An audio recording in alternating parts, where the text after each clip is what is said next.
감사합니다.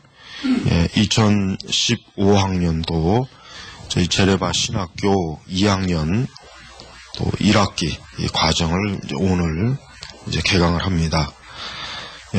작년 또 한 해 동안 아버지 하나님께서 저희 제레바 신학교를 인도해 주시고 또 모든 필요를 채워주시며 함께 해주시니 감사합니다. 이제 또 1년을 공부하고 또 이제 2학년 공부하는 우리 신학생들, 그 다음에 이제 올해 또 새로 입학한 우리 신학생, 또 청강생이 있습니다.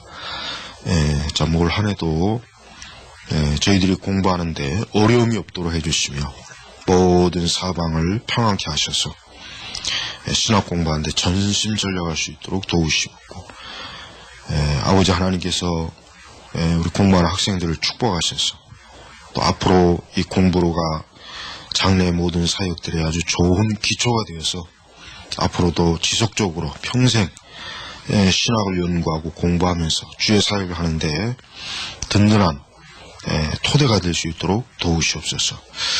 저희 모두를 또 강건하게 지켜주시고 건강하게 보호해 주시고 또 경제적인 어려움이 없도록 해주시며 또 신학교에 또 더 많은 후원이 와서 올해 또 우리 신학생들에게 필요한 모든 신학 연구 도서들을 풍성하게 공부할 수 있게 하옵소서. 오늘도 이 하루의 모든 것들을 주님이 주장해 주시옵고 살아계신 우리 주 예수님의 이름으로 기도 올렸습니다. 아멘. 자, 오늘 이제 첫 과목 장로교의 정치 원리. 교재는 가이프론티스 워터스의 장로교의 정치 원리, 부제는 예수님이 이끄시는 교회.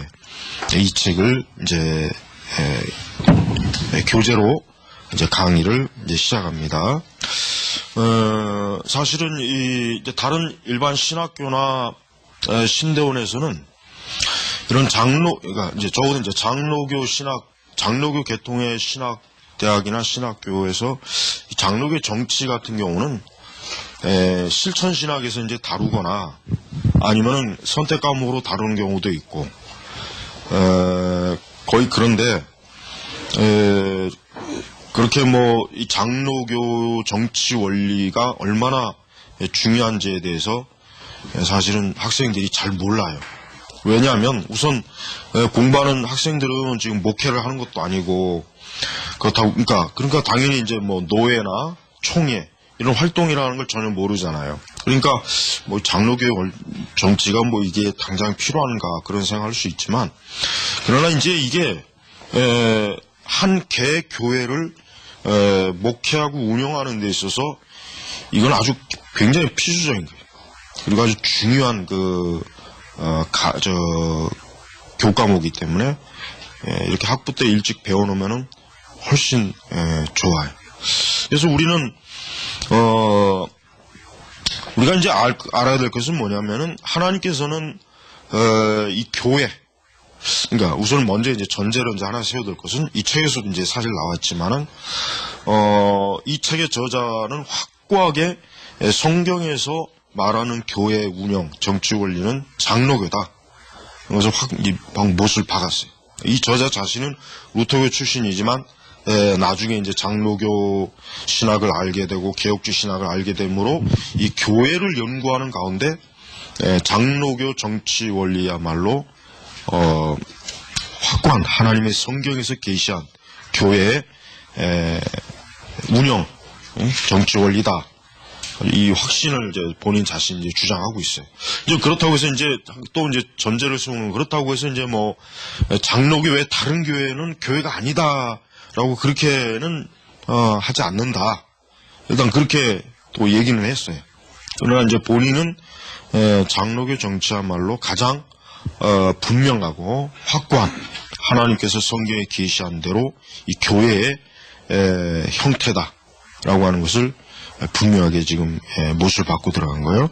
그래서 우리는 이제 이 교회, 또 이 교회와 교회의 각 개교회가 모여있는 노회, 그 다음에 그 노회가 또 모여서 또 역시 나중에 이제 그 총회를 이루는 이러한 이 전반적인 이러한 운영, 교회와 교단, 노예 이런 것들에 대해서 우리가 굉장히 교회를 세우는 데 섬기는 데 있어서 중요한 기반이 된다는 걸 우리가 알아야 돼. 그러니까 절대 교회나 이런 특히 이제 개교회 일단 이 책 내용에도 일단 개교회에 대한 그 상황을 우선 그 중점적으로 이렇게 나와 있어요. 뭐 교단이나 노예 그 부분보다는 일단 개교회. 그래서 우리는 이 교회를 목회한다 했을 때 우리가 중요한 게 요소가 있어요. 뭐냐면 단순히 목회한다고만 생각하면 안 돼요. 그건 큰일 나요.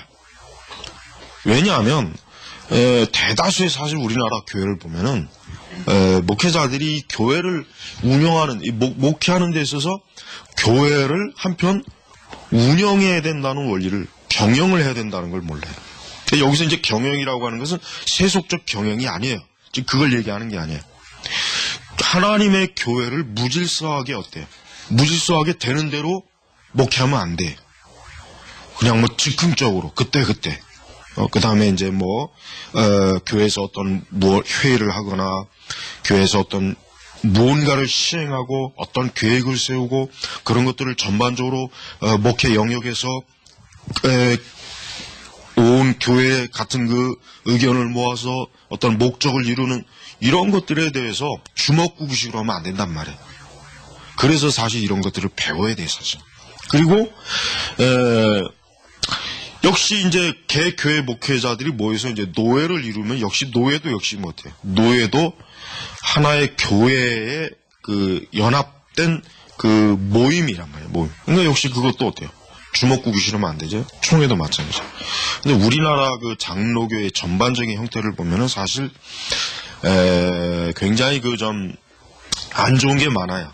흔히 얘기해서 이제 정치꾼이다 이런 사람들, 이런 목사들이 있어요. 이 사람들은 오직 이 교회 정치하는 데만 관심을 갖는 거야. 목회고 이 사람들은 관심이 없어요. 그냥 그저 총회, 노회 이런 데서 그냥 어떤 뭐라 그럴까 자기들의 어떤 그 권력, 자기들의 어떤 목적을 바라는 어떤 그런 것들에 그냥 거기에만 그냥 전념하는 사람들이 많이 있어요.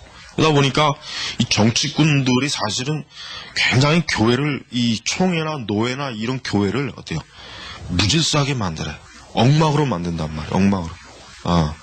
그래서 대체로 사실은 목회에 전념하는 목회자치고 교단 정치에 깊이 관여하는 목회자는 거의 없어요. 거의 없어요. 근데 지금 이 책에서는 무슨 얘기가 나오냐면은 과거에는 훌륭한 목회자들이 이런 교회와 교단 정치에 열심히 참여했다. 그렇게 얘기를 한단 말이에요. 근데 지금은 이런 그 교회 정치에 대한 이런 부분을 보면 너무나 이제 세속적이고 마치 일반 꼭 정치 집단이나 이익 집단과 똑같은 그런 사고방식, 그런 운영 방식, 그런 태도로 하니까 사실은 그래서 문제가 많이 생기는 거예요. 사실 우리 기독교 내에 많은 여러 연합 단체도 있고 가장 대표적인 것은 총회, 교단이 있잖아요. 근데 이런 것들을 보면은 그 교단이나 총회 또 교회가 어떤 원리, 어떤 방식으로 결국은 하나님의 교회를, 하나님의 일을 하는 데 있어서 질서 있게 체계적으로 바른 원리에 의해서 이렇게 잘 운영이 돼 가는가. 이런 부분에 있어서는 사실 굉장히 지금 문제가 많아요. 그래서 사실 이런 것들이 엄청나게 사실은 교회를 타락하게 하는데 많은 요인이 돼요. 특별히 이제 정치꾼들이 아주 거의 반은 마귀 새끼들이나 마찬가지예요, 사실. 거의 이익 집단이에요, 거의. 돈 받고, 뇌물 받고, 눈 감아주고, 이런 게 많이 있다고요. 그런 어떤 꼭 야바이꾼처럼 이 하나님의 교회, 이 거룩한 교회를 거룩하게 섬기지 못하고, 그냥, 정말 그 교활한 이 여운한 늑대처럼, 그냥 자기들이 막 주물럭거리는 거야, 마음대로. 그러다 보니까 이 교회나 또 노예, 총회에 굉장히 문제들이 많아요. 그래서 우리는 이제 이 과목을 통해서 전반적으로 우리가 이제 앞으로 교회, 이제 우리가 이 하나님의 교회를 목회할 때 어떤 원리에서, 어떤 성경적 원리에 의해서 우리가 이와 같은 교회 정치에 대한 바른 생각을 가지고 우리가 사역을 하는가 하는 것을 이제 배우는 그런 시간. 그래서 굉장히 여러분들에게 아주 굉장히 도움이 많이 될 거예요. 이제 실천 사역을 앞으로 할 때. 자, 우선 이제 서론으로 들어가면은, 우리 세상에 이제 정부가 있어요. 정부. 그럼 이 정부라고 하는 것은, 그 정부의 역할이 뭡니까? 정부의 역할이라고 하는 것은, 좀 더 구체적으로 얘기하면 정부는 행정부예요. 행정부. 그래서 한 나라의 행정, 정부는 뭐요? 그 한 나라의 모든 영역을 어때요? 모든 영역에 대한 어떤 체계적인 질서와 운영을 하는 그 조직이 바로 정부란 말이에요. 그 정부가 없는 건 흔히 얘기해서 이제 무정부라 그러잖아요. 무정부 사회가 되면 어떻게 돼요? 개판이죠. 뭐 엉망이 그냥 망하는 거죠. 뭐 누가 통제를 못한다. 그러니까 차라리 무정부 사회보단 독자가 낫다는 말이 왜 나오냐면은 어쨌든 독자가 있으면 어떤 중심이 있어서 끌고 갈 거 아니야. 뭐 그게 뭐 좋은 것이든 나쁜 것이든. 그래 무정부가 되면은 어떻게 돼요? 이게 뭐 사방팔방 엉망이 되는 거죠. 만약에 정부가 없어졌다 그러면은 당장 이 공공시설 이거 그냥 폭삭 주저앉는 거예요. 공공 서비스 다 주저앉는 거예요. 그럼 당연히 뭐 우리 일반 이 사회 영역은 뭐 다 마비, 기능이 마비되는 거죠. 국방도 마비되는 것이고 경제도 마비되는 것이고 한 나라가 주저앉는 거예요. 이 정부의 역할은 굉장히 중요해요. 마찬가지요. 교회도 마찬가지죠. 교회도 우리는 이 교회라고 하는 것도 내가 처음에 얘기했지만은 주먹구구식으로 하면 안 돼요. 목회자는 자기의 목회 사역이 크던, 그러니까 규모가 크던 적던 절대로 주먹구구식으로 하면 안 된단 말이에요. 자기의 목회 사역에 대해서 전반적인, 전반적인 계획이 뭐, 예를 들면 1, 2년의 계획, 한 해의 계획, 한 달 안의 계획, 한 주의 계획, 3년 단위로 계획, 5년 단위로 계획, 아니면 10년 단위로 계획, 이런 전반적인 계획을 딱 짜서, 그 다음에, 바로 그러한 큰 계획의 틀에서, 역시 뭐예요? 자기가 섬기는 그 지역교회를 어떻게 하면, 어때요? 어떻게 하면, 하나님께서 다스리시는 그런 교회, 하나님의 백성들을 하나님이 다스리시는 그런 거룩한 그 통치, 그런 원리가 잘 스며들게 하느냐, 이게 굉장히 중요하단 말이에요. 그냥 이런 생각 없이 그냥 닥치는 대로 이제 전도 열심히 하자, 기도 열심히 하자, 예배 열심히 이러면은 어느 순간에는 탈진해 버려요. 그러니까 자기가 지금 도대체 무슨 목적을 가지고 목회하는지를 모르니까 이 무목적이 돼 버려요. 무목적. 그러니까 그렇게 되면 중구난방이 돼 버리고 막 이거 했다 저거 했다 정신이 없어요. 그런 교회들은 굉장히 어수선해. 무질서하고 어수선하고 영적으로도 어때? 체계가 안 잡히고. 그래서 그런 교회는 왜 그러느냐? 그는 그 교회 목회자가 교회 정치에 대해서 모르니까 그런 거예요. 네. 그래서 사실 우리나라 교회 대부분이 다 그래요. 대부분이 다 보면은 사실 뭐 대형 교회도 마찬가지예요. 대형 교회도 마찬가지고 이런 작은 개척교회도 마찬가지고 굉장히 그 수준 이하의 아주 그냥 어떤 뚜렷한 교회가 해야 될 진리에 입각한 어떤 교회 운영이라든가 이런 게 없이 그냥 그때 바람에 부는 대로 막 요동하고 그런 경우가 사실 굉장히 많아요. 그래서 우리는 이제 제 24페이지 보면 교회 안에서의 정치라고 했잖아요. 정치. 예수님은 교회를 세우신 분이에요. 그렇죠. 교회를 세웠어요. 그리고 그 교회는 결국은 하나님이 통치하시는 교회. 그게 바로 이제 뭡니까? 하나님이 정치, 하나님께서 이끄시고 하나님이 세우시는 교회가 되었다는 그러한 의미가 있는 거예요. 그래서 이제 우리가 세속 정치에서와 같이 교회 정치에서도 우리에게 요구되는 것이 있다. 그건 뭡니까?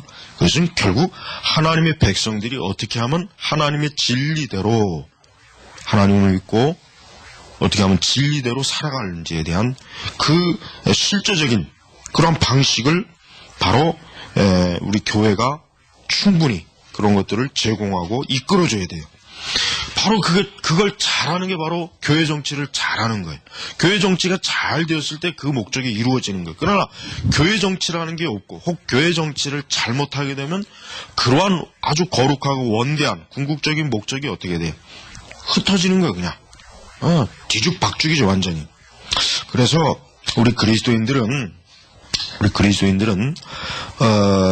하나님의 거룩한 교회에 대해서 우리는 거룩하고 영광스럽게 이 교회를 운영할 수 있도록, 또 교회를 섬길 수 있도록, 또 교회를 세울 수 있도록 어떤 교회의 항정직, 예를 들면 목사와 장로, 그 다음에 이제 교인들은 엄밀히 얘기하면 교회 직원이에요. 또 물론 임시직도 있죠. 임시직. 전도사 같은 경우는 임시직. 부목사, 부교육자는 임시직이에요. 그러니까 그 전체 아울른 그 모든 이들이 결국 하나의 목적이 뭡니까? 하나의 목적은 결국은 교회의 머리가 되시는 예수 그리스도, 그분의 영광, 그분의 진리를 드러나는 일에 같이 힘써서 협력하고 이끌어 나아가는 거예요. 그게 바로 교회 안에서 정치예요. 그래서 이제 우리가 두 번째 보면은 교회 정치에 무슨 일이 일어났는가. 이제 여기에서 이제 잠깐 우리가 얘기해야 될 게 뭐냐면은 27페이지에 보면은 이제 19세기까지는 굉장히 이 장로교 이제부터는 이제 우리 장로교에 한정합니다. 이제는 굉장히 명석한 목사들과 신학자들이 교회 정치의 문제에서 굉장히 많은 시간을 쏟고 아주 공을 많이 들였는데, 그러나 이게 사실은 이제 거의 20세기 들어와서는 사실 이게 거의 참 이런 풍토가 사라졌어요. 특별히 여기 이제 기독교 강요 4권에서 교회론을 다루는데, 역시 칼빈도 이 4권에서 교회 정치에 대해서 상당히 많은 것들을 다뤄요. 특별히 또 장로계 그 본산진 스코틀랜드 존 낙스, 로더포드, 조지 길레페스, 이런 사람들이 어때요? 교회 정치에 대해서 굉장히 많은 활동을 했어요. 이 존 낙스의 전기문 같은 걸 읽어봐도 마찬가지고, 이런 전기문 읽어보면은 우리는 보통 단순히 이러잖아요. 목회자는 그냥 기도 열심히 하고 말씀 연구 많이 하고, 우리는 보통 그렇게 생각해요. 그런데 실제로 그것만이 아니에요. 하나님의 교회가 어떻게 온전하게 나아가는지에 대해서 어때요? 굉장히 많은 여러 저항 세력과 싸워야 돼요. 그 반대를 이겨내야 돼요. 설득을 해야 돼요. 협력을 해야 돼요. 화해를 해야 돼요. 특히 존 낙스의 생애를 읽어보면은 굉장히 많은 부분에 낙스는 단순히 그저 골방에 들어서 기도만 하는 사람이 아니에요. 왕을 만나야 돼요. 군대 장관들을 만나야 되고, 정부에 있는 행정부의 관리들을 만나야 되고, 그 다음에 로마 카톨릭 그 적대적인 세력들과도 그런 사람들하고 다양하게 만나면서 어떻게 해요? 거룩한 장로교회를 세우는 일에 온 생애를 다 바쳤잖아요. 그러니까 낙스는 그냥 골방에 앉아서 열심히 강단에서 기도하고 설교만 한 게 아니라 그러한 교회 정치를 통해서 뭘 이뤘습니까? 스코틀랜드에 어때요? 장로교 국교, 어떻게 보면 장로교 국교 형태를 세웠잖아요. 그래가지고 스코틀랜드에 어때요? 칼빈에게서 배운 그 장로교 정치 원리에 입각한 교회를 세우는데 이 낙스가 자기 전생애를 바쳤단 말. 그러니까 스코틀랜드에는 카톨릭이라든가 그 외에 다른 이단적인 것들이 들어오질 못했잖아요. 이게 누구의 노력 때문입니까? 낙스의 정치 때문에. 낙스가 그렇게 노력했기 때문에.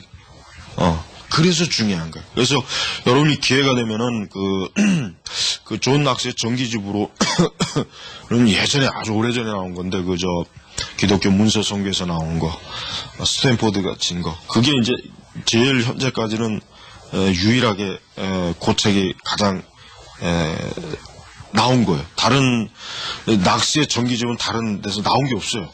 참 안타까워요.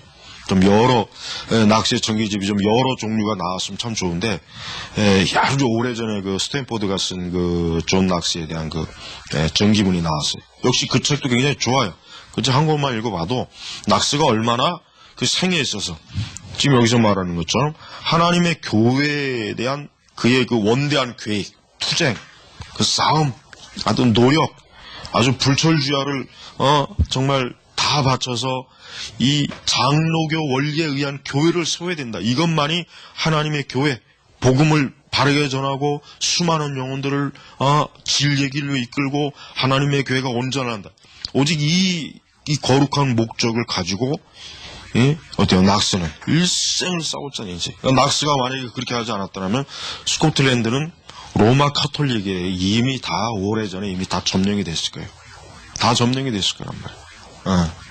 그러니까 우리가 이제 한번 상식적으로 생각해 봐요. 교단을 노예라든가 교단을 책임지고 있는 그 목회자들이 올바른 신학과 신앙을 기준으로 총회와 노예를 운영하면 정치하면 어떻게 됩니까? 교회가 배도와 배교로 안 가요. 못 가지. 그러니까 그 사람들이 키를 잡고 있는 거예요, 키를. 근데 이 사람들이 지금 우리나라도 마찬가지지만 이 사람들이 지금 문제, 이 사람들이 그 중요한 키를 지 멋대로 막 좌우로 흔드는 거야. 돈 받고 뭐 이렇게. 그러니까 온갖 그 부정직한 그런 그 정치에 물들어가지고 거기다 비성경적이고 아주 잘못된 신학적 근거 그런 것들에 의해서 그들이 교단과 노예를 좌지우지하니까 거기에 속한 교회들도 어떻게 덩달아 그렇게 끌려가는 거란 말이에요. 그러니까 이거는 굉장히 피부에 와 닿는 일이에요. 이게 나하고는 상관없는 일이다. 그렇게 하면 큰일 나. 그러니까 그런 생각을 가진 목회자들이 많이 있지.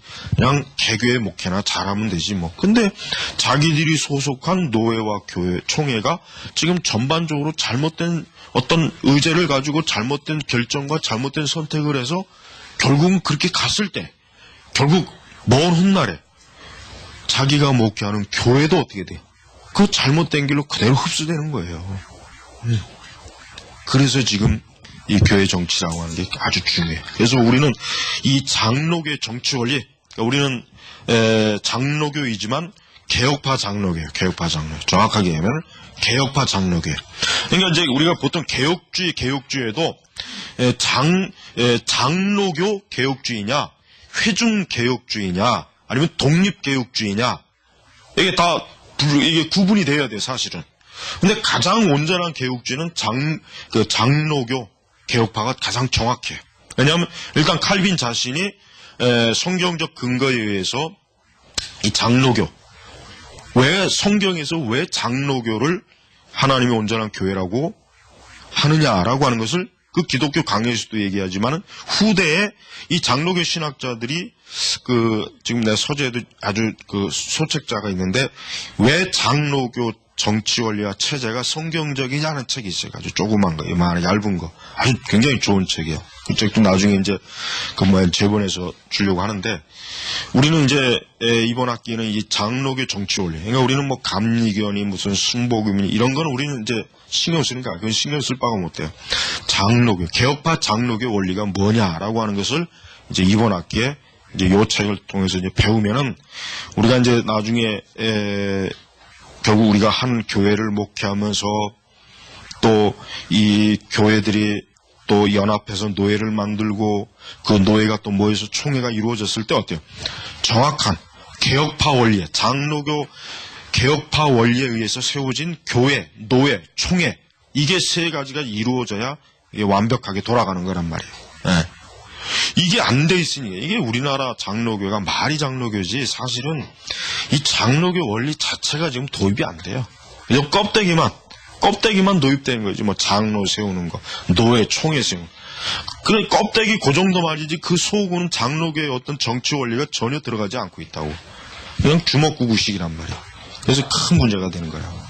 이제 우리는 그런 식의 아주 잘못된 폐단, 아주 그냥 싹 뜯어 고쳐 우리는 이제 버려야 돼. 우리는 더 이상 그런 거에 관여해서는 안 돼요.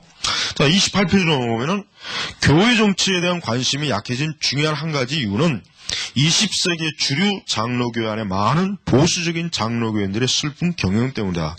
많은 교단의 불성실과 교단 내 성실한 직원들에 대한 핍박이 성경적 정치 제도의 유익한 목적을 변질시켜버렸다. 그렇죠. 바로 사실은 이게 이게 참 많은 큰 원인이에요. 맞아요. 그러니까 많은 그 주류 장로교회는 많은 그 신실한 보수적인 그 장로교인들이 그 교단과 교단 내에 있는 그 교회 정치하는 그 여러 그런 사람들이 참 불의한 그런 정치 세력에 의해서 참 어려움을 겪는 그런 것들을 보고 또 그런 것들 때문에 문제가 많이 생기는 걸 말미암아 이 교회 정치에 대한 환멸을 느끼는 환멸. 이젠 교단이고 어떤 이런 거 이제 우리 신경 쓰지 말자. 이런 거는 그저 우리를 그저 싸우게 만들고 더럽게 할 뿐이다. 막 이런 참 선입관 이런 것들이 참 문제가 됐어요. 많은 그리스도인들이 교제, 전도 그리고 선교를 위해 교단 조직 외부의 것들을 쳐다봤다. 맞아요. 이게 이제 큰 문제죠. 교회들이 연합된 교단을 중심으로 사실은 뭐예요? 교제, 전도, 선교가 이루어져야 되는데 그 교단 안에서의 이제 그 불협화, 그 정치꾼들로 인한 그 교단 내부의 그 여러 분쟁, 이제 이런 것들이 환멸이 느껴지니까 어때요? 바깥으로 눈을 돌리는 거예요. 대표적인 게 이제 선교단체. 그래서 20세기에는 이 교단 정치가 무너진 시대예요. 20세기는 그 전 시대에 비하면 이게 가장 큰 특징이라고. 교단이 더 이상 중심이 못 돼. 그러니까 교회가 어떻게 돼요? 갈팡질팡하잖아요. 교단이 중심이 되지 못하면 교회는 갈팡질팡할 수밖에 없어요. 그건 우리나라 교회를 보면 알아, 교회를. 지금 우리나라 교회도 사실 딱 보면은 과거에 60년대, 70년대, 적어도 80년대까지는 이 교단의 확고한 그 정책의 교회가 어때요? 교회가 움직였다고요. 그래서 조금이라도 교단의 그 정치에 어긋나면 대번에 벌써 치리가 오고 그런 것들에 대해서 단호하게 이제 어떤 제재가 와요. 그러니까 함부로 못한 거예요. 그러나 지금은 어때요? 지금은 안 그래. 지금은 교단은 교단이고 우리는 우리다. 이런 생각이 지금 굉장히 많이 팽배해 있어요. 목회자들이. 교단은 교단대로, 교회는 교회대로.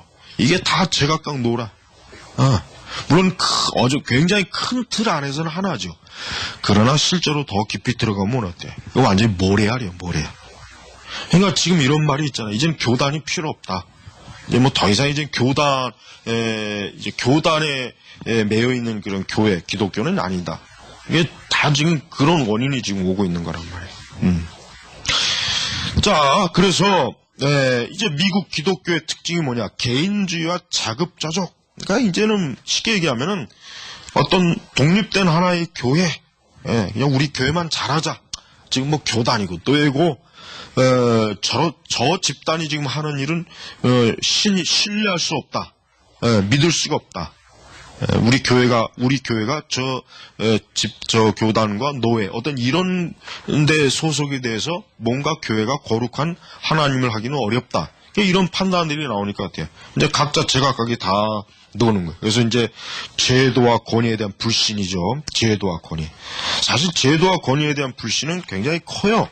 우선 나부터도 뭐 사실 학교 다니면서도 벌써 이미 그런 생각이 많이 들었는데 뭐 나중에 목회한 뒤부터는 뭐 더 그런 생각이 많이 들 수밖에 없더라고요.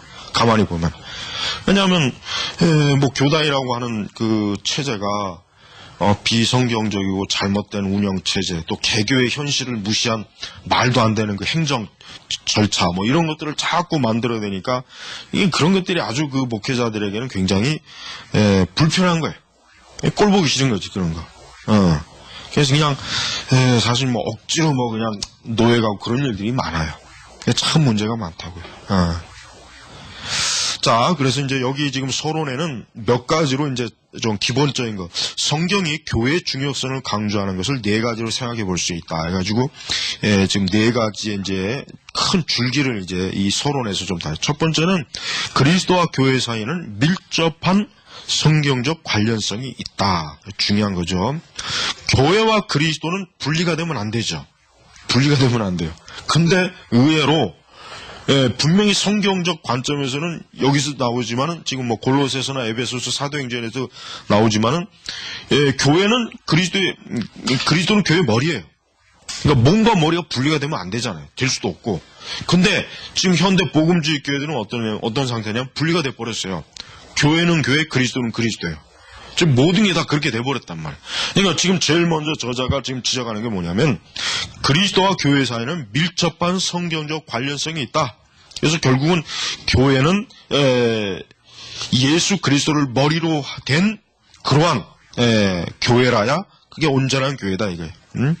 그래서 이제 교회 정치를 연구하고 중시하는 것은 그리스도 자신의 영광과 그분의 교회의 유익을 위하여 정치 제도를 제정하신 예수님께 영광을 돌리는 것이다. 그러니까 예수님께서는 당신이 피값으로 세운 교회가 그냥 지 멋대로 예수님의 뜻과는 상관없이 지 멋대로 교회가 막 좌지우지하고 뭐 좌충우돌하는 걸 절대 그걸 예수님은 기뻐하지 않아요.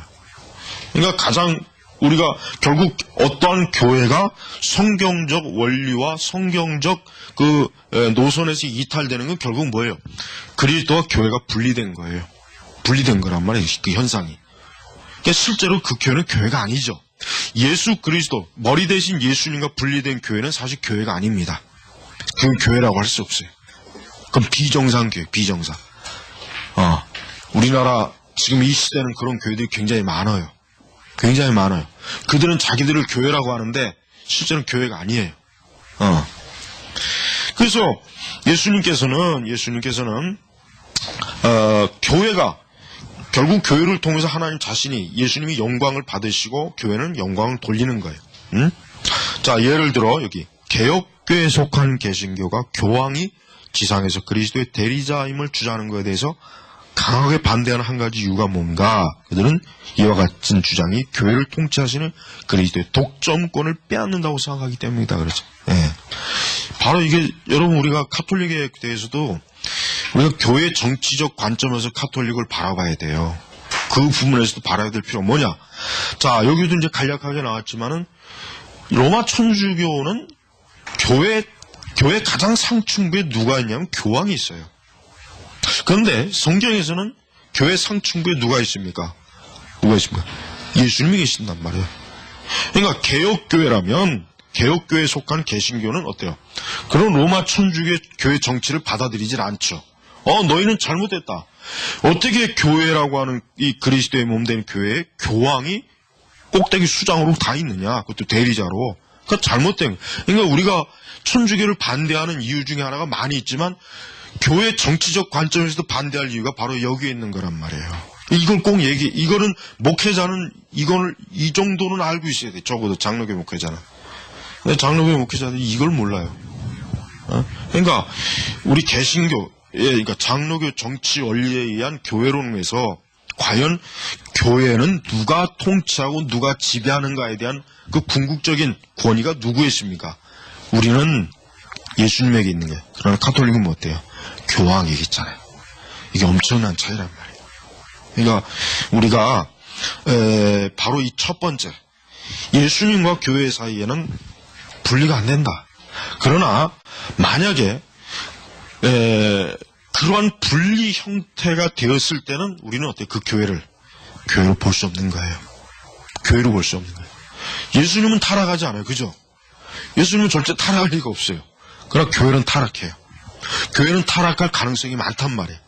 그러니까 바로 그게 문제. 그러니까 교회 정치를 왜 우리가 올바르게 해야 되냐면은 교회는 타락할 가능성이 있기 때문에 어때요? 하나님의 교회를 잘 세워야 돼요. 그렇지 않으면은 교회가 진짜 엉망으로 가요. 엉망으로 가. 말도 안 되는 어이없는 일들이 너무나 많이 일어나잖아요. 조심해야 된단 말이에요. 응? 자, 두 번째는 교회는 하나님이 창조하시고 통치하시는 몸이다. 그렇죠? 자, 교회를 누가 세웠느냐라고 했을 때 교회를 누가 세웠습니까? 이 땅에 정부가 세웠느냐? 아니면 누가 세우냐? 주님이 세운 거예요. 그리고 사도들은 예수님께로부터 교회를 세우라는 명령을 받고 그 사도들이 교회를 세운 거예요. 그대로. 그러니까 교회 설립자는 누구냐? 예수님이에요. 그 사도들이야말로 사실은 예수님의 대리자라고 할 수 있지. 대리자. 교황은 대리자가 못 돼요. 사도들은 대리자라고 할 수 있어요. 그렇다고 해서 사도들이 마치 그 교황과 같이 그런 엄청난 그 권세를 가진 대리자를 얘기하는 게 아니에요. 사도들은 철저하게 뭡니까? 그리스도의 종입니다. 그리스도의 종으로서 오직 그리스도께서 명령하신 것만 가르치고 그 근거에 의해서 교회를 세운 거예요. 그래서 우리가 이 사도들의 권위를 무시하면 결국 뭡니까? 예수님 권위를 무시한 거란 말이에요.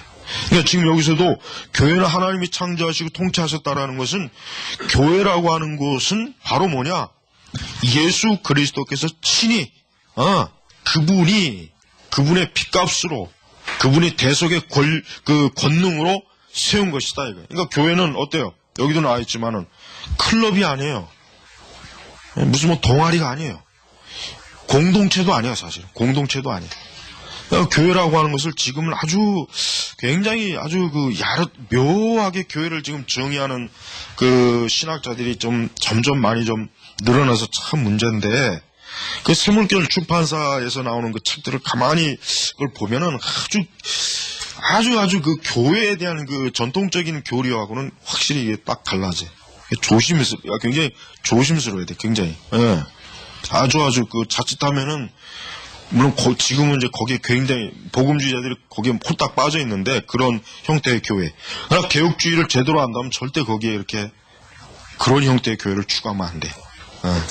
그래서 우리는 언약 관계, 저기 30페이지 보면은 하나님과 그의 교회로 더불어 엄숙한 언약 관계를 맺는 것이다. 그렇죠? 엄숙한 언약 관계. 교회와 예수님과의 관계는 결국은 이 언약이라고 하는 관점으로 엄청난, 어때요?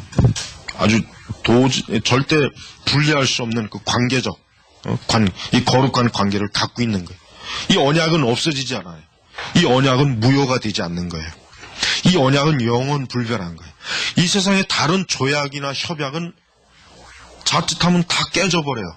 다 깨지고 다 무너진단 말이에요. 자기들의 이익에 의해서. 그러나 하나님의 언약은 어때요? 절대 깨지질 않아요. 그러니까 하나님과 교회 사이의 언약은 어떠세요? 영원한 거예요. 그러니까 여러분, 교회는 이 다음에 이 땅의 설령 다 없어지고 이 땅에는 지상교회가 없어져도 교회는 영원해요. 어디요? 천상. 하나님 나라에서 교회는 영원해요. 교회가 없어지는 게 아니에요. 교회가 마치 예수님 재림하면 교회는 없어질 것이다. 천만에. 지상교회가 없어지는 것이지, 그 지상교회의 원본, 하나님의 나라, 천국의 교회, 천상의 교회는 굳건하게 서요. 굳건하게. 영원히 서 있는 거란 말이에요. 그러니까 왜 그러느냐? 엄숙한 언약 관계를 가지고 있기 때문에 이 교회가 없어지는 게 아니란 말이에요. 그 언약이 없어지면 없어질 수 있어요. 그러나 언약이 없어집니까? 언약은 없어지지 않습니다. 언약도 영원한 거예요. 그래서 우리는 이 하나님의 교회가 얼마나 하나님의 이 언약 관계를 통해서 어때요? 하나님께서 하나님의 백성들을 통치하는 것이 바로 교회예요. 그러니까 하나님의 통치가 제대로 이루어진다고 하는 게 바로 뭡니까? 교회 정치가 제대로 이루어지는 거예요. 이게 굉장히, 그래서 교회 정치는 거룩한 거예요. 근데 이런 교회 정치를 지금 얼마나 이 천박하게. 내가 이제 그 학부 때 이제 그 학생회에서 이렇게 좀 활동을 해보니까, 내가 한 6개월 동안 활동해보면 이런 생각이 딱 들더라고. 야, 절대 이 다음에 이 교단이나 이런 노예 정치에는 나서지 말아야 되겠구나. 왜냐면 은혜가 안 돼, 벌써 학생회 활동만 해도 굉장히 막 진짜 꼭 정치판처럼 그냥 온갖 일이 다 많아요. 그러니 이런 실제 목회 이런 교회 교단이나 이런 데 있으면 얼마나 더 하겠어요. 말도 못 한다고. 그러니까 그 교단 정치에 나서는 사람들이 은혜가 없이 완전히 몇 년 거기 있으면 완전히 마귀 새끼가 되는 이유가 다 이유가 있어. 정말 이유가 있어, 다. 처음엔 안 그랬겠지. 그래서 사실 그런 생각이 딱 들더라고요. 근데 이제 문제가 바로 그거예요. 결국은 아까 얘기했지만은 19세기까지는 진짜 교회 안에서 거룩하고 능력 있는 신실한 주의 일꾼들이 이 교회 정치에 열심히 했잖아요. 사실 그래야 되거든. 그러니까 나는 그냥 내 교회만 잘해야지. 근데 결국은 그 큰 교회들의 연합된 그 거대한 그 중심에 누가 가 있느냐? 이 정치꾼들이 가서 막 뒤흔드는 거예요. 그러니까 나는 이런 생각도 들어요. 야, 이게 참 결국은 우리 교회가 중요하지만, 그러나 이 교회가 결국은 이 많은 교회들이 온전히 가게 하려면은 제정신 가진 사람이 교단 정치해야 되는 것도, 이것도 중요한 일이란 말이에요. 중요한 일. 예를 들면 교단의 무슨 비성경적인 예를 들면 WCC에 대한 것도 마찬가지예요. 교단에 제정신 가진 목사가 있다면은 그 부분에서 단호하게 만약에 반대한다면 교단이 어때요? 거기에 참여 안 하죠. 당연히 거기에 거리를 둘 거란 말이에요. 그러니까 사실은 이게 참 애매한 거예요. 교단 정치에 참여하자니 어떤 영적인 은혜가 막 이게 참 흔들리고, 그렇다고 손을 놓자니, 그렇다고 이게 결국은 이리 새끼 늑대들이 그냥 가서 다 그냥 지 몫을 잡아먹고, 야 교회를 잡아먹고 사는 거예요 그것들은. 그래서 우리가 원론적으로는 그래. 원론적으로는 하나님의 교회를 충성되게 섬기는 사람이 사실 교단 정치를 해야 돼요. 그래야 교회가 어때요? 올바로 가요. 사실은 그게 맞는 말이에요. 그러니까 이 정치꾼들이 이 교단 정치에 발을 들여놓지 못하게 해야 되는데 실제로는 안 그래. 교단 정치에 몸담으려고 뇌물을 몇백만 원, 몇천만 원씩 몇 억씩 주고, 총회장 선거할 때 몇 억, 몇십억. 이게 왜 그러겠어요? 교단 정치에 참여하려고 하는, 교단 정치를 자기가 흔들려고 하는 거예요. 그 교권. 그래서 자기 원하는 어떤 목적을 이루기 위해서 그 많은 돈을 쏟아붓는 거란 말이에요. 그러니까 이게 굉장히 중요한 문제예요, 이게 우리가. 그러니까 이거를 이번 학기에 여러분들이 이걸 잘 배워둬서 일단 개교회 정치를 잘 해야 돼요. 일단 개교회 정치를 잘해서 그것이 그대로 노예, 총회까지 잘 이어지도록. 그렇게 해야 이게 이 세가, 적어도 장로교는 이 셋 중에 어느 하나만 문제가 생기면은 결국은 나머지가 다 썩어버려요. 이 세 가지가 다 온전해야 돼. 교회도 온전해야 되고, 노예도 온전해야 되고, 총회도 온전해야지. 이 중에 셋 중에 하나만 문제 생기면은 나머지 두 개가 아무리 잘한다고 해도 이게 안 돼. 삐걱거린단 말이야. 이게 조심해야 된단 말이야. 그래서 예수님은 부재 통치자가 아니시다. 즉 예수님은 없는 분이 아니에요. 예수님은 여기 부재, 그러니까 텅 빈 통치자, 그러니까 있으나마나 하는 통치자가 아니에요. 예수님은 적극적이고 직접적으로 어때요? 교회를 통치하시며 또한 현재도 그 일에 관여하고 계신다. 예수님이 백성을 통치하시는 한 가지 중요한 방식이 그분의 말씀으로 시행하신 교회 정치를 통해서이다라고 했어요. 아주 중요하죠. 그렇습니다. 예수님은 우리는 알아야 돼요. 지금도 예수님께서는 교회를 통치해요. 우리는 예수님이 없는가 보다. 예수님이 이젠 더 이상 교회를 가까이 하지 않는구나. 떠나셨구나. 그렇지 않습니다. 분명히 지금도 예수님 통치하셔요. 우리가 이 다음에 우리가 이제 목회할 때, 우리는 목회할 때 확고한 하나의 믿음이 있어야 돼. 뭐냐? 하나님의 이 교회를 하나님께서 지금도 통치하신다 이거예요. 우리 선민교회를 하나님이 통치하신다. 여러분들이 이 다음에 목회할 때 여러분이 그 교회가 어때요? 하나님이 통치한다고 확고한 믿음을 가져야 돼요. 하나님이 없다. 주님이 안 계신다. 그게 아니에요. 확고하고 분명하게 지금 이 교회, 하나님의 교회 지금 하나님이 어때요? 왕으로, 주권자로 계세요. 우리는 그분의 신하란 말이에요. 이 믿음이 있어야 돼요. 이게 아주 굉장히 중요한 것입니다. 이것이 없으면은 우리는 이 하나님의 교회를 섬길 능력이 없어요. 믿음이 없어요. 힘이 안 생긴다고. 이 세속적이고 이 교회를 막 그냥 무너뜨리는 이 시대에 그 명확한 진리를 모른다면은 어떻게 우리가 제대로 할 수가 있겠냐 말이에요. 그래서 여기서도 예수님의 부재 통치자, 예수님은 통치를 안 하시는 분이 아니다 이거요. 그냥 교회를 텅 빈 공간으로 내버려 두고 이제 나 몰라라. 뭐 알아서 해라. 예수님 그런 분이야. 지금도 예수님은 엄격하게 어떻게 무엇으로? 그분의 말씀으로. 그러니까 우리가 교회 정치의 원리는 말씀이에요. 말씀. 그러니까 목회자가 말씀을 잘 알면 교회 정치도 제대로 잘하는 거예요. 근데 말씀에 무지하거나 말씀을 비성경적으로 비신학적으로 잘못 알고 있으면 교회 정치도 엉망개판이 되는 거예요. 그러니까 여러분 보세요. 이제 은사주의자들 때문에 교회 교단이 얼마나 개판이 됐잖아요. 개판이. 은사주의 신학을 이 섭취한 이 목사들이 교단의 정치에 들어가니까 어떻게 됩니까? 완전히 교단이 개판이 돼버렸어요. 이 장로교 역사를 보면 금방 알아. 이게 이 80년대까지, 70년대나 80년대까지는 그래도 덜 했는데, 내가 볼 땐 70년대까지만이에요. 80년대는 이미 많이 물들었어요. 응? 그러니까 장로교가 적어도 장로교의 그 본질을 잡고 굉장히 애를 썼는데, 이 80년대 넘어 들어오면서 목회자들, 교단 정치하는 목사들이 순복음 신학과 순복음 신앙이 들어가서부터 어때요? 굉장히 세속적이고, 비성경적인 일들을 교단이 엄청나게 많이 저질러 버렸단 말이에요. 교회는 이제 거기에 이제 덩달아 다 끌려가는 거지. 교단이 가는 곳에 교회가 가니까. 그래서 여러분들이 신학을 바르게 잘 배워야 이 교단 정치가 바르게 되는 거예요. 안 그러면 여러분 힘들어요. 잘 알아야 돼요. 자, 잠깐 쉬고 이제 세 번째, 네 번째 나머지 좀 하겠습니다. 자, 계속해서 이제 세 번째, 교회는 지상에서의 그리스도의 통치의 가시적 표현이다. 그렇죠? 쉽게 얘기하면은, 교회를 이 지상에 세운 대사관으로 한다. 대사관, 엠베서더, 대사관. 그래서 하나님께서, 물론 이 세상을 창조하셨지만, 하나님께서 이 진리의 기관으로서는 이 교회를 유일한 하나님께서 마치 하나님 나라에서 지상으로 파견한 그런 이 천국의 하나의 지회라고 봐도 돼요, 교회는.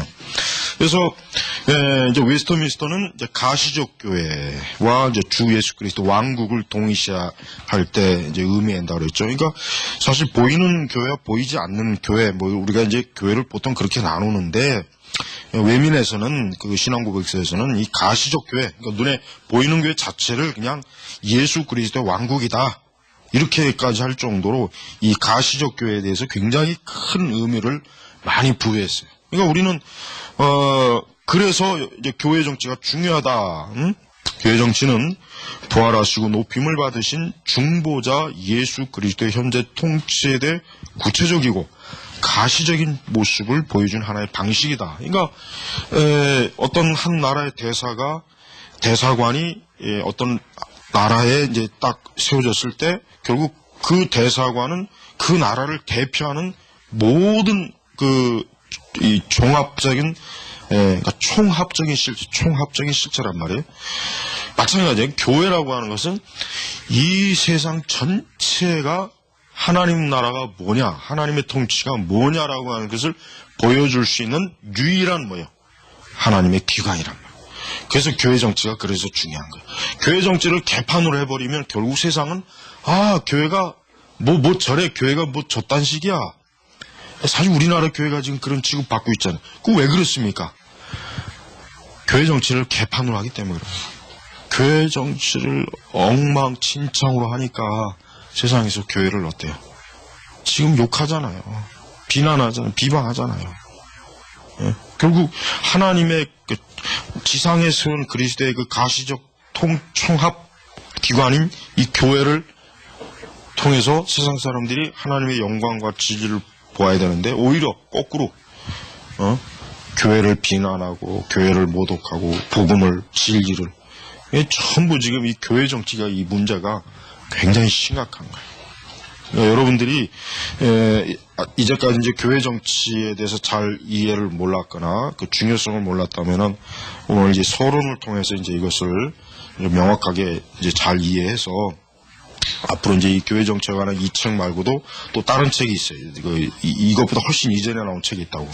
원래는 그 책으로 할까 하다가 이 책이 나왔더라고요. 그래가지고 그럼 이 책으로 해야 되겠다 이제 생각을 한 거예요. 근데 다른 그 책도 굉장히 괜찮아요. 좋아. 그 책도. 네. 자, 네 번째. 예수님은 교회 선교의 사명을 주셨다. 그렇죠. 장로교의 선조들은 교회 밖의 기구들이 지상 명령에 과업을 책임질 수 있는지 여부를 논의했다. 여러분 여러분 우리 보면은 예를 들면 이제 지금 교회 밖의 기구 흔히 여기서 그냥 파라처치라 그러잖아요. 사실 20세기에는 이 파라처치의 전성기예요. 지금은 글쎄 뭐 지금은 글쎄 조금 확실히 지금은 예전보다 많이 이제 쇠퇴했어요. 그러나 20세기에는 뭐 예를 들면 파라처치 대표적인 여러 선교회들이 많잖아요. 대학생 선교회, 뭐 CCC, 특히 CCC 대표적이죠. 그다음에 뭐 여러 우리가 알고 있는 그 여러 그 선교 단체가 있잖아요. 이들이 굉장히 막 활발하게 막 아주 엄청난 활동을 많이 했어요. 그래서 이제 물론 이제 그 선교 단체를 통해서 많은 사람들이 복음을 알게 되고 예수님을 믿게 되었다고 하는데, 그러나 한 가지 거기에 이제 의문을 제기할 수 있는 거는, 그러나 교회는 그럼 온전해졌는가 했을 때 사실은 그 선교 단체들이 부지런히 활동을 잘해서 많은 결실을 했다고 해서 교회가 온전해지진 않았어요. 그렇죠? 그러니까 나는 엄밀히 얘기하면은 사실 하나님의 교회 외에는 예수님의 지상명령을 성취할 수 있는 기관은 없다고 봐요. 그러니까 하나님의 교회가 올바로 서야 이 지상명령을 수행하는 것이지, 교회가 완전 개판이 되고 이런 외부의 선교기관이 막 온전한다고 해서 그게 될 게 아니라, 하나님은 선교기관을, 예수님은 선교기관을 세운 것이 아니라 뭐예요? 교회를 세운 거예요. 여러분, 바울이 선교사죠. 바울은 사도이면서 선교사예요. 근데 바울이 선교단체 세웠어요? 바울 선교회라고 바울이 세울 만도 하잖아요. 근데 안 세웠잖아요. 왜? 바울은 자기의 복음 사역, 선교 사명이 결국 뭐예요? 교회를 세우는 거라는 걸 확고하게 알았단 말이에요. 그러니까 바울이 선교단체 세우지 않은 게 굉장히 의미가 커요. 그래서 오늘날 이 선교단체들은 나는 굉장히 내가 안 좋게 보는 것은, 이 선교단체는 철저하게 교회에 종속된 기관이 돼야지, 지금 20세기와 지금처럼 이렇게 분리된 이제 그게 엄청나게 맘모스처럼 커져갖고 이제는 오히려 교회를 마치 자기의 종속기관으로 여기는 그런 형태는 그건 대단히 나쁜 짓.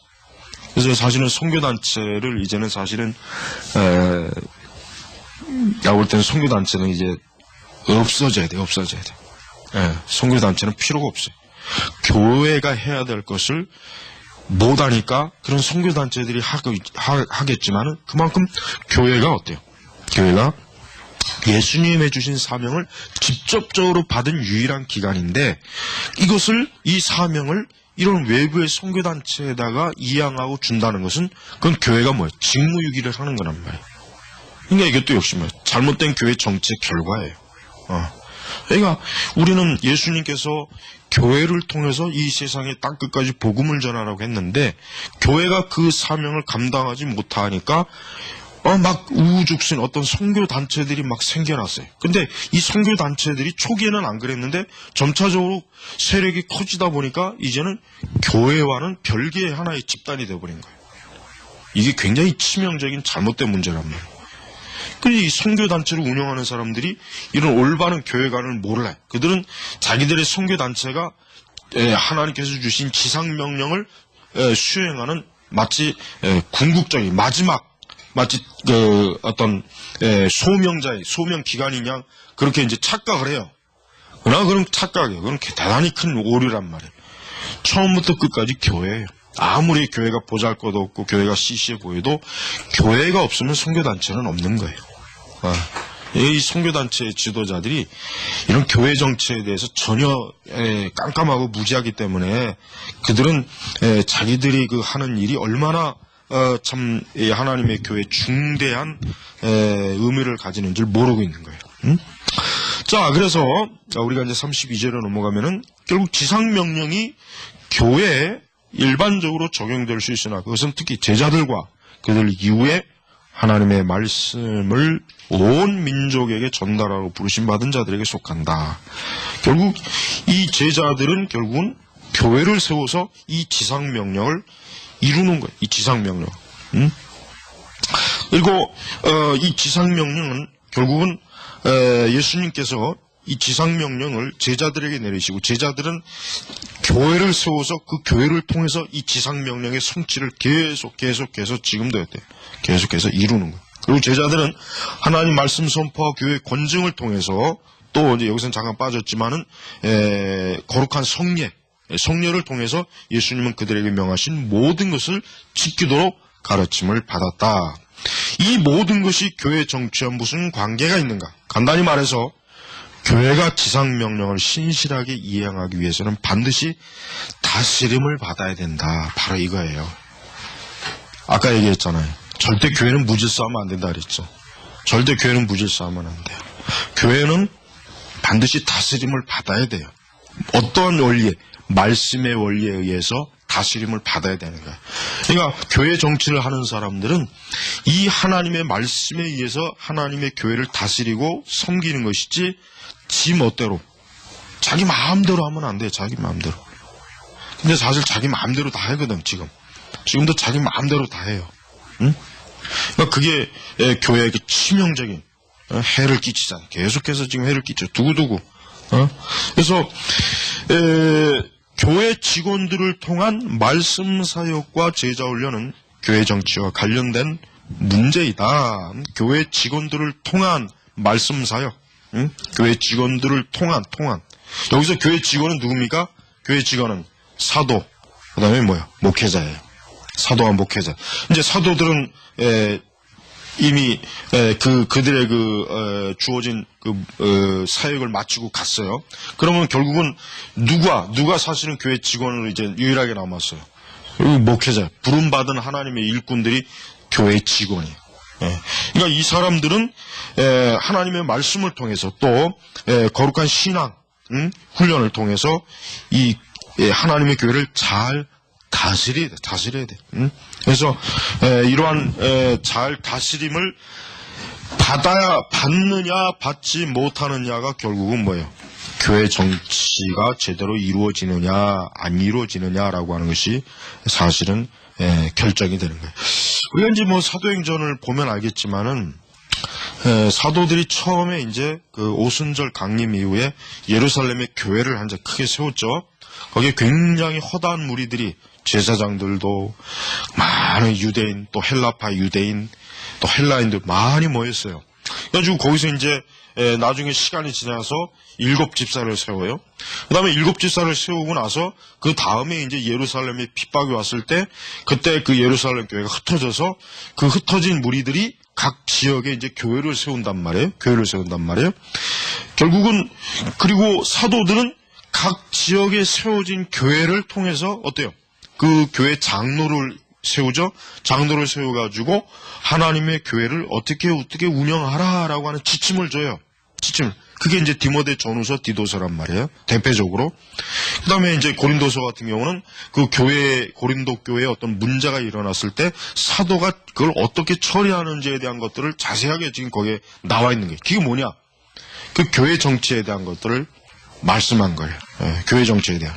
그래서 사도들은 철저하게 교회를 다스렸어요. 그러니까 사도들은 절대 교회를 방치하지 않았어요. 뭐 니들 알아서 해라. 이제 내가 그만큼 해줬으니까 이제 나머지 그러지 않아요. 사도들은 자기들이 살아 생전에 또 심지어는 자기들이 곧 하나님께 부름받은 이후에라도 교회가 그릇되지 않도록 뭐예요? 서신서를 각 교회마다 띄워가지고 반드시 이러한 복음의 원리, 복음의 가르침, 하나님의 교리, 이 교회가 어떠한 토대를 위에 서야 된다는 것을 사도들이 그 지침을 정확하게 남겨주고 사도들은 주님께 부름받아 갔단 말이에요. 그래서 후대의 교회들은 그 사도들이 남겨준 그 교회 정치의 정확한 원리를 고스란히 지금 잘 간수해서 그 원리대로 지금 교회가 오는 거예요. 그게 바로 신약성경의 목적이라고요. 그런데 문제는 그러한 신약성경, 사도들이 제시한 그런 교회 정치의 원리를 무시하는 거. 이게 무시하니까 어떻게 됩니까, 교회가? 교회가 그냥 뭐 완전히 영적 기반이 확 무너지잖아요. 배도와 배교로 가고, 성경을 이탈하고, 진리를 이탈하고, 어리석은데 막 빠져가지고, 뭐 말도 못하죠. 응? 그러니까 우리가 이 사도들의 그 행적, 특별히 이제 사도행전 같은 경우도 보면 알겠지만은, 저들은 하나님의 교회가 정확하게 그리스도의 지상 명령을 수행하고, 그 다음에 교회 안에 있는 하나님의 백성들을 온전한, 건전한 교리로 잘 양육해서 저들이 하나님께서 주신 그러한 귀한 그 사명을 잘 감당하도록 저들에게 어때요? 하나님께서 아주 명확한 정치 원리를 신약 서신, 성경을 통해서 그대로 잘 남겨졌다 하는 것을 우리는 알 수 있습니다. 그래서 우리들은 우리 이제 장로교, 우리 장로교는 이 교회 정치에 대해서 우리의 원리는 뭐냐? 우리는 하나님께서 우리에게 허락하신, 우리를 통해서 이루신 이 교회가 얼마나 귀중한지를 잘 알고 합당한 원리에 의해서 우리가 섬겨야 됩니다. 그래서 36페이지 이제 거기로 넘어가면은 이제 여기서 이제 잠깐 얘기한 게 이제 비장로교회. 물론 비장로교회라고 해가지고 뭐 교회가 아니다, 뭐 그런 것은 아니다, 이제 이렇게 얘기하지만 그 37페이지 위쪽에 보면 둘째, 장로교회 정치제도와 교회의 생명의 근원 자체가 된다고 말한 것이 아니다. 죽은 자를 산 자로 바꾸시는 분은, 그리고 그리스도 제자에게 사역을 위한 강한 힘을 주시는 분은 그리스도의 영이시다. 성령이죠. 그렇죠. 그러니까 우선 저자는 이 장로교 정치제도, 그 제도 자체가 생명의 근원은 아니다. 그러니까 자칫하면은 제도 자체를 숭배하면 안 되죠. 제도 자체가 잘 돼 있어도 타락하기는 마찬가지예요. 타락하기는 결국은. 그러니까 하나님의 영, 그리스도의 영, 성령께서 결국은 그 장로교의 정치 제도에 결국 성령의 역사가 있지 않는 한 어때요? 올바른 하나님의 그 사명, 그리스도의 제자의 사명을 잘 감당할 수 없다. 이렇게 얘기하는 거예요. 그래서 그 램지가 요약한 그 간략한 인용글이 있잖아요. 그래서 우리는 이 교회 자체가 얼마나 철저하게 그리스도의 영이 참 임하는 그러한 거룩한 것인가를 우리는 알 수 있습니다. 그러니까 하나님께서는 이 교회 정치도 결국은 하나님의 영이, 성령께서 진리를 이 땅에 증거하고 전파하고 선포하는데 수단으로 사용하는 거예요. 그 중에서도 장로교의 정치 원리가 가장 온전한 것이다. 지금 이렇게 얘기하는 거예요. 그래서 4장으로 들어가면은 39페이지 메인 쪽에 필자는, 그러니까 이 책의 저자는 그리스도께서 그분의 교회를 위해 지정하신 정치 제도가 전적으로 장로교회였고 성경이 이 사실을 증거하고 있음을 확신한다. 저자는 하나님의 교회가 하나님의 교회의 어떤 정치 형태 자체만으로서 그것이 다는 아니다. 그러나 어때요? 이 필자 자신은 뭐예요? 성경적으로 결국은 이 정치제도는 장로교회가 결국은 성경에서 증거하고 있다는 것을 확실하게 지금 이 저자는 얘기하는 거예요. 그래서 우리는 이와 같은 장로교 정치제도에 대한 우리 자신이 개혁파 칼빈주의자로서 우리는 우리의 이 장로 정치 원리를 가장 절대시하고 이것을 아주 온전한 이 기구와 이 체제를 우리가 다 잘 유지 발전시켜서 결국은 궁극적으로 그리스도의 영께서 결국 이 교회를 통해서 이 땅에 복음을 전하는 일에 온전히 쓰임받는 그런 도구가 되어야 됩니다. 그리고 그다음 그 밑에는 이와 같은 주장을 가능한 쉽게 만드는 것이 내가 위에서 열설한 것은 교회 정치에 대한 지식이 교회 직원들뿐만 아니라 교인들 각자에게도 유익하다는 거죠. 그렇죠? 목사와 장로와 집사 그리고 신학생들이 교회 정치에 특별히 관심을 가지고 있다는 것을 깨달았다. 예. 사실은 뭐 엄밀히 얘기하면 목회자, 장로, 집사, 신학생들이 교회 정치에 관심을 갖지는 않아요. 그렇게 관심을 갖지는 않아요. 거기에 대한 지식이 없고 이해가 없어요. 우선 신학교에서도 이런 부분에 대해서 엄격하게 아주 이런 부분을 체계적으로 정확하게 가르치지 않으니까, 그걸 배우지 못하니까. 그러니까 그런 어떤 성경적, 신학적 토대가 없는 정치, 교회 정치를 배우게 되면 어떻게 됩니까? 전부 다 정치꾼이 되는 거예요. 야바이꾼들이 되는 거예요. 그래서 그냥 개판으로 막 뒤집어 엎는 거예요. 그래서 우리가 이 책의 저자는 그러한 그 잘못된 교회 정치에 대한 올바른 이해를 지금 심어주기 위해서 이 책을 썼다 하는 것을 지금 이 서론에서 이제 나타내는 거예요. 그래서 이제 우리가 이제 1장, 이제 교회란 무엇인가. 이제 우선 제일 먼저 교회 정치가 이루어지려면 우선 교회가 무엇이냐라는 걸 제대로 알아야죠. 교회가 무엇인지도 모르고 무작정 교회 정치를 한다는 것은 그건 굉장히 참 위험한 일이죠. 그래서 첫 번째 이 저자는 1장 교회란 무엇인가? 교회란 결국은 아까 여기 골로새서 2장 19절 이 책에 나와 있지만 사도 바울은 교회가 마디와 힘줄을 가진 인간의 몸과 같음을 말해준다. 그리스도인들은 인간의 몸의 마디와 힘줄처럼 함께 묶여있다. 머리이신 예수께서 굳게 붙어있으면서 온몸이 하나님께로부터 기원하는 성장을 우리는 몸의 마디와 힘줄을 통해서라고 바울은 분명하게 말하고 있다. 그러니까 여기서 골로새서 2장 19절에서 이제 교회가 무엇이냐에 대한 하나의 정의가 난 거예요.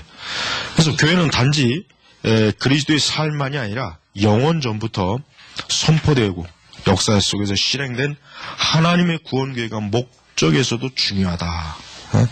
그래서 이제 교회에 대한 세 가지 요소. 첫째는 구속사 속에서의 교회. 그렇죠. 교회라고 하는 것이 이게 제일 중요하죠. 교회가 구속사의 사명을 감당하지 않으면 그 교회는 뭐예요? 있으나 마나하죠. 있으나 마나하는 거예요. 그 교회 존재하는 그 궁극적 이유가 없는 그 상실이 된 거예요. 그러니까 구속사역을 감당하네. 그래서 여기 첫 번째로 지금 나온 거예요. 그래서 하나님의 계획 하면은 뭐냐? 구속의 계획이에요. 우린 보통 하나님의 계획이 뭘까? 혹 의문을 가지면은 복잡할 거 없어요. 구속의 계획이다. 구속의 계획.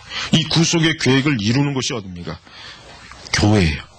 하나님은 그래서 교회를 통해서 구속의 계획을 이루지 교회를 떠나서 하나님의 구속의 계획을 이루지는 않습니다. 그래서 우리 교회가 그래서 우리가는 참 중요한 거예요.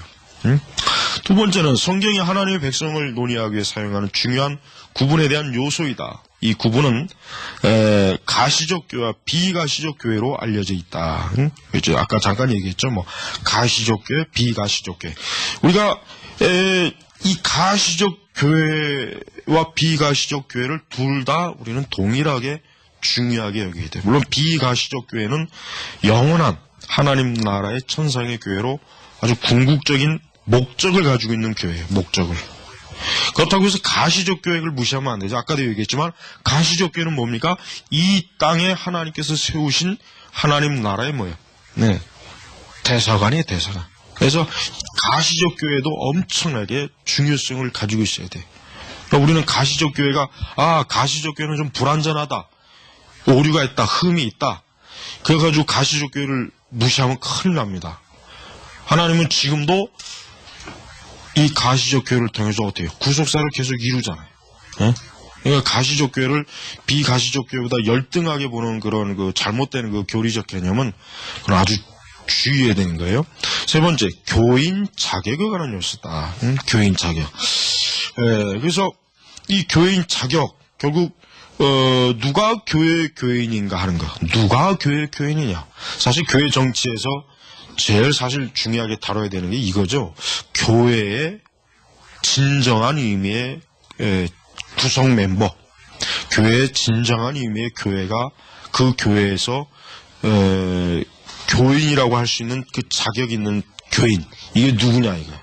그러니까 이런 면에서 오늘날 이제 우리 시대 그 복음주의 교회가 문제가 뭐냐면은 교회에 속한 교인의 자격에 대한 개념이 거의 없다는 거예요. 완전히 개념을 상실했죠.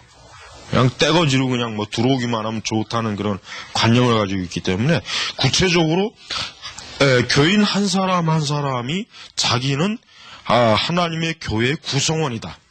아주 하나님께서 나를 특별히 뽑아서 세운 하나님의 구성원이라고 하는 그 믿음, 그 확고한 지식과 이해가 사실 굉장히 부족해요. 그러니까 그런 가르침을 사실을 받아야 되죠. 사실 이런 강의는 사실은 신학생들만 배우면 안 되고 사실은 일반 교인들이 다 배워야 돼요. 교회 안에서 장로, 집사들은 제일 먼저 배워야 돼요. 사실은. 그래야 자기들이 섬기는 교회가 어떠한 교회인 줄 알고 자신들에게 주어진 그 교회에 속한 거룩한 직원으로서 어떻게 하나님의 교회를 바르게 정치하는 일에 그들이 함께 일하고 협력하고 그 일을 공유하는지를 알아야 되잖아요. 근데 그걸 모르잖아. 그걸 모른다고. 그걸 모르니까 자신들의 교회가 어떻게 가는지를 개념을 파악을 못하는 거예요. 개념을. 응? 그래서 사실 이러한 강의는 우리 모든 이제 교회에서 이제 보통 이제 우리 뭐 재직 교육할 때는 이런 걸 다 사실은 시켜야 돼요. 원칙상 시켜야 되는데 이런 걸 안 시키죠. 이런 걸 안 시키니까 참 문제가 큰 거예요. 응?